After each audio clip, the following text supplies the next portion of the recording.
This is AgriTalk Africa, the podcast that puts farmers first.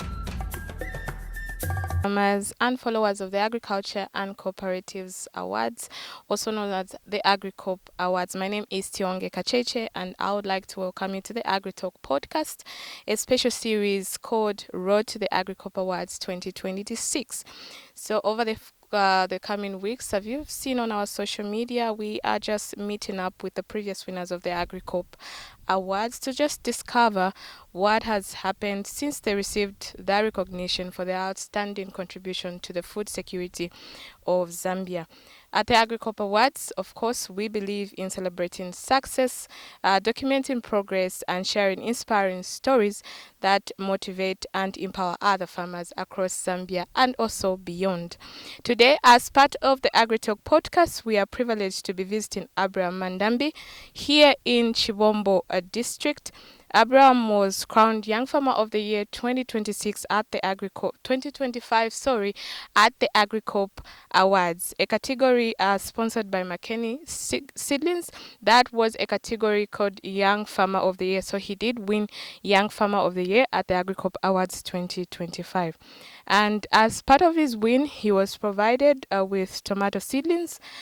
So join us as we find out how he is doing now, how his farming has evolved over the past few months, and what lessons fellow farmers, the fellow farmers, can learn, as well as especially the young farmers. So Abraham, thank you so much for taking time out of your busy schedule to just invite us to come to your farm. We are truly grateful. So I'll just ask you a few questions. First of all, I'll start. So it has been about 9 months from the time that we had the Agricoop Awards 2025, and you are crowned Young Farmer of the Year. So at the Agricoop Awards, looking back, what would you say has been your biggest achievement since receiving the award? Thank you for having me. My biggest achievement that I was able to do for myself was acquiring land for myself. Yeah, that's one of the best investment that I've made. Sure. And in terms of production, are you still on the same level as compared to last time we saw you? No, I've expanded my production, I think, by 3 to 4 times better than how I was doing last year, because it has grown, to be specific. Yeah. So to be specific, what are some of the most significant changes and developments that have taken place? Tell us some of the changes that you've done. Are you still at the same place? Have you relocated? What developments have been done? Okay, so last year I was renting, and now I've now bought my own farm where I'm doing my production from. So that's an achievement that I've able to. Sure. Okay, interesting. And coming to the Agricoop Awards, would you say the Agricoop Awards has created any opportunities, or maybe let's just say, has it increased your visibility? Like, what would you say the Agricoop Awards has done for you? Okay, for me, at least I'm able to be recognized as a young farmer of 2025, which is something that I'm so proud of. Sure. Okay, that's incredible.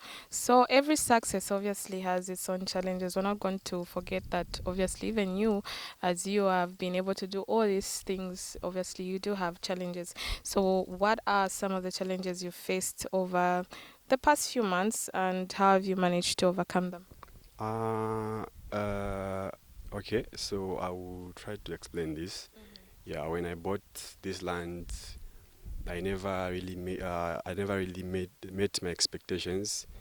I end up doing dry boreholes, not having a lot of water as I expected, but I just had to accept what's there and work with what's there to create what's not there.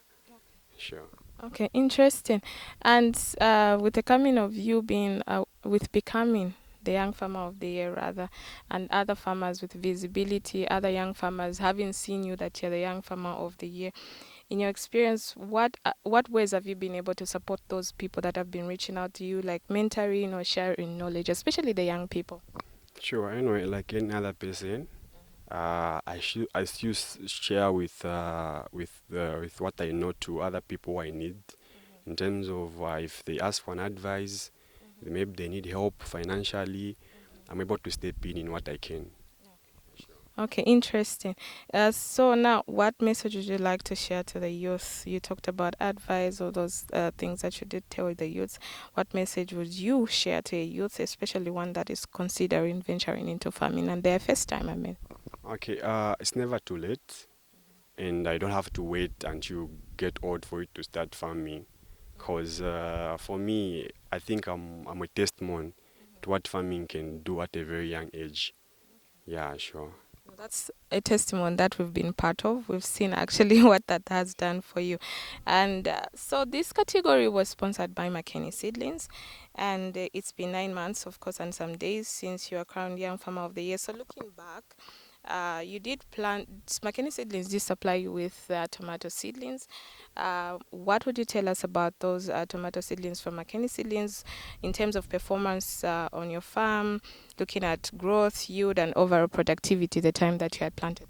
Sure. Firstly, I would want to thank them for giving me the seedlings. It really helped me after making some losses last year, and I was able to at least go back on my feet with the seedlings that they gave me. They really performed very well, and I recommend everyone to get seedlings from McKinney Seedlings, because their seedlings are very good seedlings actually. They really helped. They really helped to me in terms of expanding my production and whatnot. Okay.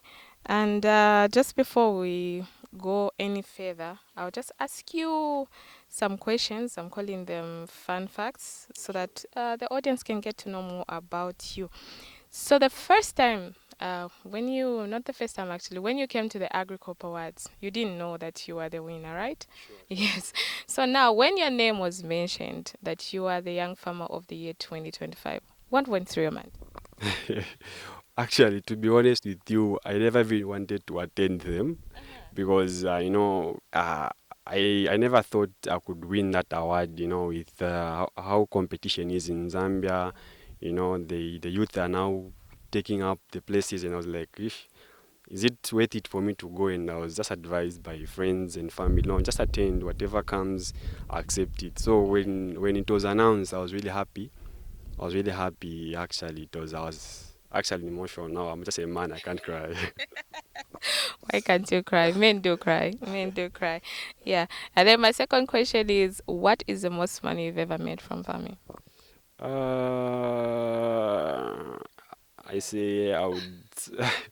I know it's quite personal, but anyway, I would say I've made close to 50,000 on a sale. Yeah.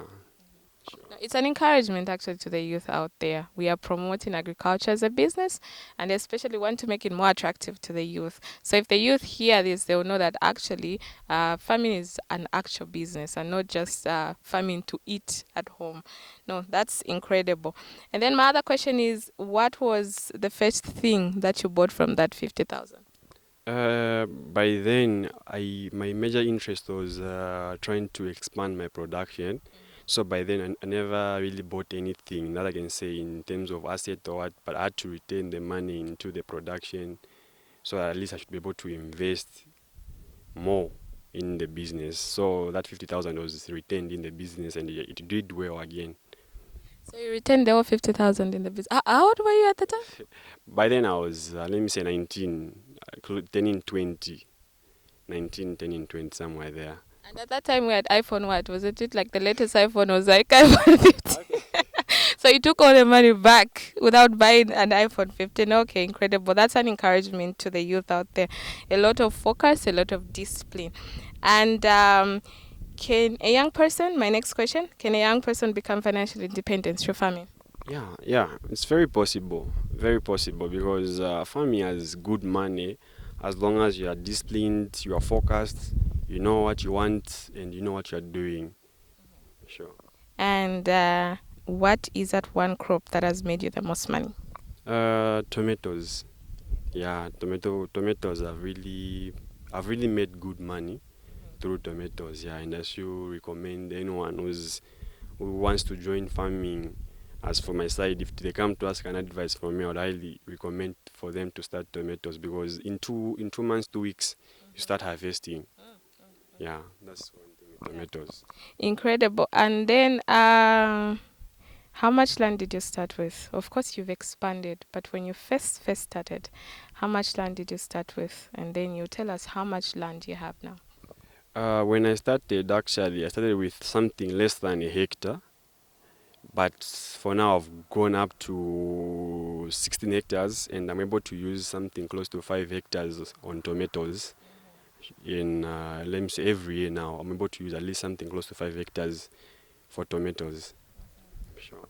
The youths, I hope you're listening and you're getting some encouragement, because me, the interviewer here, I'm being inspired, from coming from something to a hectare or less, and then you're now at 16, and now your production is taking up about 5 hectares. No, that's something huge. That's something. And then when it comes to what is the biggest failure you've experienced in farming, from your experience? Biggest failure. What's the failure? One of the failures you've experienced in farming. Okay, so after I bought land here where I am right now, we had a challenge of water, because we did something close to 6 boreholes, and we never met our expectations, because out of 6 boreholes, I'm only using 2 boreholes, and the other 4, I'm not using them because they came out dry boreholes. That was the most challenging part I had when I came here. Sure. Okay. And what would you say to a young person who's talking to you? You're having a conversation and they're saying, no, farming is not cool and farming is not for the young people. What would you tell them? But to be honest with you, for those who are watching, especially the people of my age, farming, it's a very, very good business that has, I know it comes with stress, but that stress, it's just only managed by you than someone stressing you. That's because you can make good money as long as you're just humble, you are disciplined. Yeah. Okay, so it just comes with being disciplined. Anything is possible. Would you encourage your younger sibling, brother or sister, to become a farmer, and why? Sure, I would actually, my young brother is also doing the same, because I even mentor him. Yeah, because I also want him to follow my footsteps, and that's what I want for them to do, because I've seen the benefit, and I've seen how best it can work. I've seen how best it has worked for me, and I also hope that can be best for them as well. Incredible. That's awesome. Do you think farming can make a young person a millionaire? A millionaire at 25, a millionaire at 30? It's very possible, even at 21. Even at 21, yeah, it's very possible, yeah. It's very possible. Interesting. The youths, you've heard it for yourself. You can actually become a millionaire. He said even at 21. You don't need to be 25 or 30. And what's that one crop? I know I did ask you what crop has made you the most money. So now I'll ask you that one crop you can never stop growing no matter what. I think it would be something big for me to stop tomatoes, because I have good testimonies for tomatoes. Yeah, I think it's one of the crops that I can't stop farming easily. I don't know with time, but as far as I'm concerned, I think tomatoes is the one way to go. That would be like my main for now, yeah. So for you, it's tomatoes. Okay. Now, I think we did discuss this already. Would you advise somebody to enter the Agricoop Awards? How do you describe the impact? Would you advise somebody to enter? What would you tell them? Yeah, it's a very good thing. Actually, it's a very good thing. Whether you lose or win, it's a very good thing, because at the end of the day, you'll be recognized, and you'll be encouraged to do something. Because even those people who lost, we should exchange contacts and we should learn from one another, which is very important. Because at the end of the day, what we need is improving in what we are doing. That's what one thing that I say it has brought impact. Yeah. Amazing. I know I did ask you to encourage the youth out there, but I'll just ask you for the last word, especially to the youth, just to encourage them. Those that are wanting to enter farming and those that are in farming and they're thinking of quitting, or maybe they're thinking it's too stressful for me, what words would you have for them? Okay, I do understand, they say starting is a very hard thing, but once you get into it, it's, whatever pressures, whatever problems it has, it will be solved as time goes by. So I would advise anyone to start. It's never too late. You don't have to have a lot of money for you to start farming. You don't have to own land. You can still rent out the land. That's one thing I can say about it. Sure. I would say thank you so much. This has been an interesting interview for me. Not only is the viewers inspired, I'm also inspired. So thank you so much for welcoming us and just taking time to talk to us. No, thank you. I really appreciate for you for coming as well. It has really made a lot to me that no, you still remember us. I thought maybe it was just a one thing and you forget about us. Now I'm really humbled for that. No, thank you so much. There you have it, dear viewers. Your host has been Tionge Kacheche, and this has been a special edition of the AgriTalk Africa, which we're calling Road to the Agricoop Awards 2026. So we are meeting up rather with the previous winners of the Agricoop Awards to just see what they're about, what they've been about to, how much they've gone, and obviously the contribution that they keep making to the agriculture sector in Zambia. Thank you so much. Please do stay inspired and stay tuned. See you next time. Thank you. This is AgriTalk Africa, the podcast that puts farmers first.